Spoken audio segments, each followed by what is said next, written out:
बिस्मिल्लाहिर्रहमानिर्रहीम, अस्सलाम वालेकुम। मैं हूं ईसा नकवी। इस वीडियो में मैं बात करूंगा पाकिस्तान के उन दो बड़े बयानात की जो अफ़गानिस्तान और अमेरिका के हवाले से दिए गए हैं और आने वाले दिनों में इन दोनों ममालिक के साथ पाकिस्तान के ताल्लुकात की नौइयत क्या होगी उस समत का तयन करते हैं।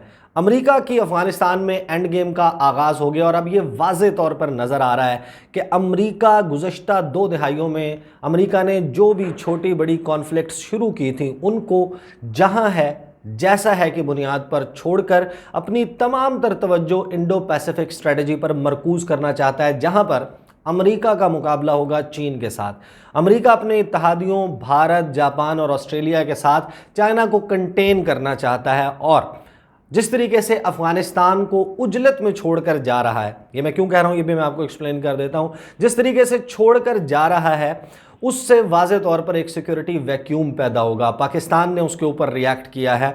2 से 3 मामलात सुलझा दिए गए हैं। एक तो फौजी अड्डे या फिर फ़िज़ाई अड्डे अमेरिका को देने का मामला, एटलीस्ट इन 2 बयानात के बाद मेरा नहीं ख्याल कि इसमें कोई शक और शुबे की गुंजाइश है।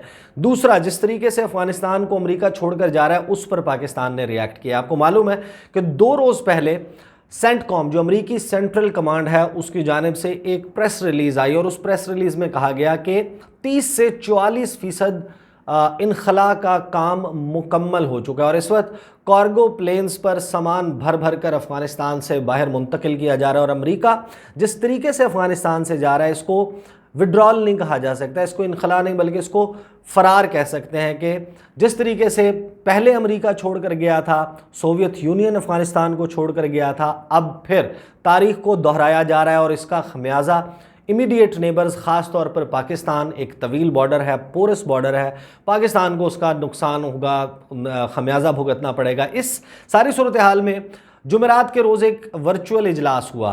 पाकिस्तान के वज़ीर ख़ारजा शाह महमूद कुरैशी, हनीफ अतमर जो अफ़गानिस्तान के वज़ीर ख़ारजा और वांग यी चीन के वज़ीर ख़ारजा, इनकी मुलाकात हुई। उस मुलाकात के बाद इमीडिएटली उसका जॉइंट स्टेक आउट या जॉइंट स्टेटमेंट मुश्तरका एलामिया सामने नहीं आया, वो जुमे के रोज़ जारी किया गया और साथ ही 2 बयानात जो हैं वो मेरे सामने मौजूद हैं, एक वज़ीर ख़ारजा शाह महमूद कुरैशी का और एक पाकिस्तान के कौमी सलामती मशीर डॉक्टर मोईद यूसुफ का। और दोनों ये वाज़े तौर पर इशारा कर रहे हैं कि अमेरिका को फ़ौजी अड्डे तो नहीं दिए जा रहे और फ़ौजी अड्डों के ऊपर बहस भी नहीं की जाएगी अब अमेरिका के साथ, ये वाज़े कर दिया। शाह महमूद कुरैशी क्या कहते हैं? शाह महमूद कुरैशी ने 3-4 मेन बातें की हैं अपने उस बयान में। एक, उन्होंने कहा है कि कोई गैर मुल्की अड्डे हम नहीं दे रहे, ये हमारी पॉलिसी है, ये हमने वाज़े कर दिया है। ये हमें नज़र आ रहा है कि 44% इनखला जो है वो मुकम्मल हो गया है। इसके बैकड्रॉप में ये बात याद रखिएगा कि दफ्तर ख़ारजा ने और पाकिस्तान के सफारती हलकों ने वाज़े तौर पर कहा है कि अमेरिका का इस वक्त जो मिशन नज़र आ रहा है वो ये नज़र आ रहा है कि अमेरिका एक महफूज इनखला चाहता है। उसको ये कंसर्न नहीं है कि उसके जाने के बाद अफ़गानिस्तान में क्या होगा। सूरत हाल ये है कि कोई अमन मुआहदा तय नहीं पाया तालिबान और दीगर धड़ों के दरमियान। गनी हुकूमत जो है उसका कोई कंट्रोल नहीं है अफ़गानिस्तान पे। मेजॉरिटी जो इलाके हैं उन पर तालिबान का कंट्रोल है और जब तमाम बैनुल अक़वामी अफवाज अफ़गानिस्तान से चली जाएंगी तो बहुत ज़्यादा ख़दशा है कि वहाँ पर खाना जंगी शुरू होगी। पाकिस्तान में ऑलरेडी 4 मिलियन अफ़गान पनाह गुज़ीन मुहाजिरीन मौजूद हैं। उनका जो बेसिकली मामला है वो पाकिस्तान के फिर सर पड़ेगा, दोबारा एक इन्फ्लक्स होगा अफ़गान रेफ्यूजीज़ का, वो यहाँ पर आएंगे, उसका एक फ़ॉल आउट और उसका एक सिक्योरिटी फ़ॉल आउट है। फिर साथ अफ़गानिस्तान में वो गिरोह हैं जो भारत की ईमा पर या अपने तौर पर पाकिस्तान के साथ दुश्मनी रखते हैं, पाकिस्तान को टारगेट करना चाहते हैं। TTP वहाँ से ऑपरेट करती है। तो एक चीज़ जो है उसके ऊपर एतराज़ कर दिया कि एक ऑर्डरली और रिस्पॉन्सिबल इनखला होना चाहिए, ज़िम्मेदाराना तरीके से अमेरिका जाए, अपने लिए सिर्फ महफूज रास्ता ना ढूंढे कि हम सेफली चले जाएं यहाँ से और हमें इस विड्रॉल के प्रोसेस के दौरान अटेम्प्ट ना किया जाए। और साथ ही सफारती हल्के ये भी कहते हैं कि अमेरिका इस सारे मामले में जब विड्रॉल हो रहा है बहुत ज़्यादा विजिलेंस उन्होंने बढ़ा दी है और अगर ये भी वाज़ेह इशारा दे दिया है कि तालिबान की तरफ से कोई भी कार्रवाई की जाती है बैनुल अक़वामी अफवाज, अमेरिका की इत्तहादी अफवाज या अमेरिकी अफवाज पर, तो बहुत स्ट्रॉन्गली रिएक्ट करेगा। एयर अटैक्स जो हैं फ़िज़ाई हमले, वो बहुत उसकी तैयारी अमेरिका की तरफ से की गई है। फिर एक तो उन्होंने क्लैरिफाई कर दिया शाह महमूद कुरैशी ने कि हम कोई बेस नहीं दे रहे। फिर उन्होंने बताया कि हमारी जो है वो सैफरीकी इजलास हुआ चीन और अफ़गानिस्तान के वज़राए ख़ारजा के साथ। मैं क़यास आराइयाँ जो है वो नहीं करना चाह रहा, लेकिन उन्होंने कहा कि इस सारे मामले में मैंने अफ़गानिस्तान के वज़ीर ख़ारजा हनीफ़ अतमर को कहा है कि आप पाकिस्तान आएँ और हमारे साथ बैठकर हमारे साथ बात करें कि आपको क्या ताउन चाहिए, क्योंकि जिस किस्म के बयानात आपके नेशनल सिक्योरिटी एडवाइज़र हमदुल्ला मुहिब दे रहे हैं, इस तरह मामलात नहीं चलेंगे।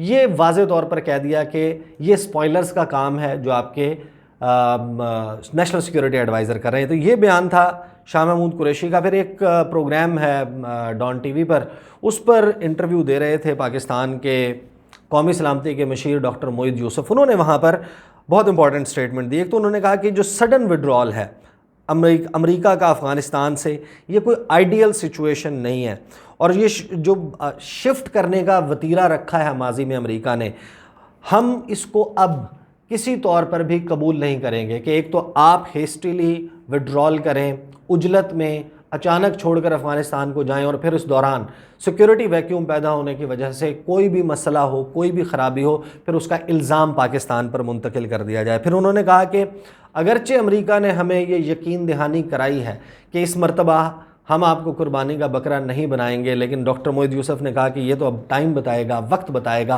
क्योंकि तारीख़ हमें कुछ और बताती है कि अमेरिका अपनी नाकामियों का मलबा हमेशा किसी और पर डालने की कोशिश करता है। बड़ी स्ट्रॉन्ग वर्डेड आप कह सकते हैं कि ये बयान है कौमी सलामती के मशीर का। फिर बहुत ही इम्पॉर्टेंट जब उनसे सवाल हुआ एयर बेसिस के बारे में या फिर मिलिट्री बेसिस के बारे में, उन्होंने कहा in reply to a question about Pakistan allowing the US to continue to use its air bases, उन्होंने कहा it has been very clearly communicated to the Americans so it is not debatable, कि हमने बहुत वाज़े अंदाज में बिग स्ट्रेट नो कर दी है अमेरिका को, अब इसके ऊपर मज़ीद बहस भी नहीं हो सकती। फिर उन्होंने कहा कि prime minister Imran Khan had been opposing the war in Afghanistan for the past 15 years, so allowing the US access to air bases after its withdrawal from Afghanistan was not on the table, कि अब तो ये हमारे दरमियान मौजूए गुफ्तगू भी नहीं है अमेरिका और पाकिस्तान के दरमियान। तो ये सिचुएशन है। पाकिस्तान ने अगर अमेरिका के साथ इस किस्म का ये रख लिया है ये पॉलिसी और उसको वाज़े कर दिया है, तो दो चीज़ें जो हैं वो होंगी।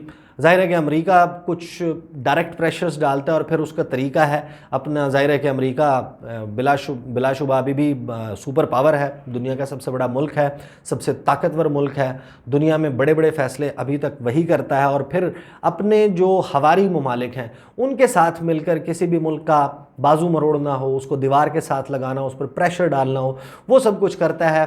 टेस्ट केस है, आपको मालूम है कि जून के महीने में, इसी महीने फाइनेंशियल एक्शन टास्क फोर्स का इजलास होने जा रहा है और उसमें पाकिस्तान को ग्रे लिस्ट में रखा जाता है या निकाला जाना है, इसका फैसला होगा।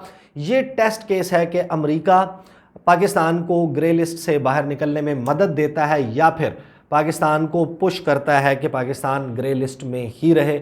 आपको मालूम है कि फाइनेंशियल एक्शन टास्क फोर्स के हवाले से जो APG एशिया पैसिफिक ग्रुप है उसके साथ जिस प्लान ऑफ एक्शन पर अमल दरामद की बात हुई थी, पाकिस्तान ने तकरीबन 99% उसके ऊपर अमल दरामद कर लिया है, और किसी एक छोटे नुक्ते की बुनियाद पर अगर पाकिस्तान को ग्रे लिस्ट में कंटिन्यू रखा जाता है तो इसका मतलब यह है कि अमेरिका इसको एक पॉलिटिकल टूल के तौर पर पाकिस्तान के ख़िलाफ़ इस्तेमाल कर रहा है। ये सारी सिचुएशन इस वक्त डेवलपिंग है, अनफोल्ड हो रही है, इसमें मज़ीद डेवलपमेंट्स हो रही हैं, उसको मैं आने वाली वीडियोज़ में अपने चैनल पर कवर करता रहूँगा। इंशाल्लाह अगली वीडियो में आपके साथ मुलाकात होगी। मुझे इजाज़त दीजिए, अल्लाह हाफ़िज़।